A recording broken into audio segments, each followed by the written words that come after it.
이렇게 에이펙이 열리는 샌프란시스코 인근에서 바이든 미국 대통령과 시진핑 중국 국가주석이 1년 만에 정상회담을 열었습니다.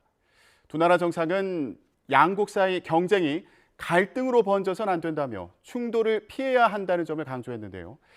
미국에 있는 특파원 연결해서 자세히 알아보겠습니다. 권준기 특파원. 네, 워싱턴입니다. 미중 정상회담, 우리 시각으로 오늘 새벽부터 시작됐는데 지금도 계속 이어지고 있습니까? 그렇습니다. 우리 시간으로 새벽 4시 20분쯤 시작한 정상회담, 3시간 반이 넘은 지금도 이어지고 있습니다. 두 나라 강요들이 배석한 확대 정상회의는 2시간가량 진행됐고 이어서 업무 오찬과 정원 산책 등이 이어지고 있습니다. 바이든 대통령과 시진핑 주석의 1년 만의 만남은 에이펙 정상회의장에서 40km 정도 떨어진 캘리포니아 파일롤리 정원에서 이루어졌습니다. 예정보다 30분 정도 늦게 회담이 시작됐는데 시진핑 주석이 리무진을 타고 별장에 도착하자 문 앞에 기다리고 있던 바이든 대통령이 시 주석을 맞았습니다. 두 사람은 짧게 악수를 나눈 뒤 회담장인 별장 앞에서 잠깐 손을 들어 사진 촬영에 응했습니다. 회담이 이뤄진 파일롤리 저택은 캘리포니아 해안가에 조성된 별장과 정원으로 드라마와 영화 촬영장으로도 쓰인 명소라고 합니다. 일단 만남은 화기애애하게 시작한 것 같은데 정상회의에서는 어떤 얘기가 나왔습니까? 네, 회담 시작 전 모두 발언에서 바이든 대통령은 시진핑 주석에게 친근감을 표시했습니다. 과거 여러 차례 대화에서 시 주석은 솔직하고 직설적이었다며 이번 대화를 소중하게 생각한다고 말했습니다.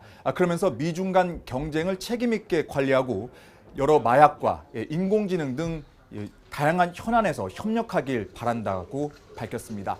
시 주석도 두 강대국이 서로 등을 돌려선 안 된다며 지구는 두 나라 모두 성공할 수 있을 만큼 충분히 넓다 이런 표현을 썼습니다. 그러면서 두 나라의 충돌은 감당하지 못할 결과를 부를 거라고 말했습니다. 두 정상의 모두 발언 직접 들어보시죠. We have to ensure that competition does not veer into conflict. And we also have to manage it responsibly, that competition. That's what the United States want and what we intend to do. It is unrealistic for one side to remodel the other, and conflict and confrontation has unbearable consequences for both sides. 두 정상 모두 충돌은 피해야 된다. 이렇게 강조했는데 회담 결과 전망은 어떻습니까? 네, 정상회담 전에 백악관에서 사전 브리핑을 했는데 공통 분모를 찾을 수 있을 것으로 기대했습니다. 두 정상이 생산적인 대화를 하길 바라고 또 후속 대화도 이어질 거라고 내다봤습니다. 특히 이번 정상회담을 계기로 두 나라 간 소통 라인을 열기를 기대한다고 밝혔습니다. 이미 현지 언론은 이번 정상회의 결과물로 군 소통선을 복구할 거다는 보도를 내놓고 있습니다.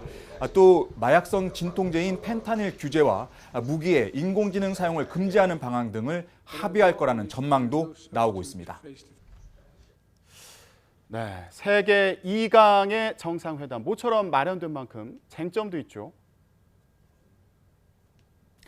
아무래도 타이완 문제를 놓고는 양측 모두 양보할 수 없는 지점이 있을 것으로 보입니다. 중국은 하나의 중국 원칙을 강조하면서 타이완 문제에 미국이 관여하지 말 것을 강조할 것으로 보이고, 반면 미국은 내년 1월 타이완 선거에 중국이 간섭하지 말 것을 요구할 것으로 관측됩니다. 미국의 반도체 등 수출 규제 문제도 쉽게 풀기 힘든 안건입니다.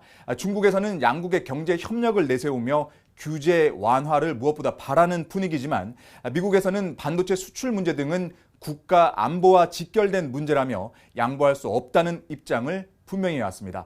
두 정상의 회담은 4시간가량 진행된 뒤 바이든 대통령이 우리 시간으로 오전 9시가 넘은 시간에 기자회견을 통해서 회담 결과를 공개할 예정입니다. 지금까지 워싱턴에서 YTN 권중입니다.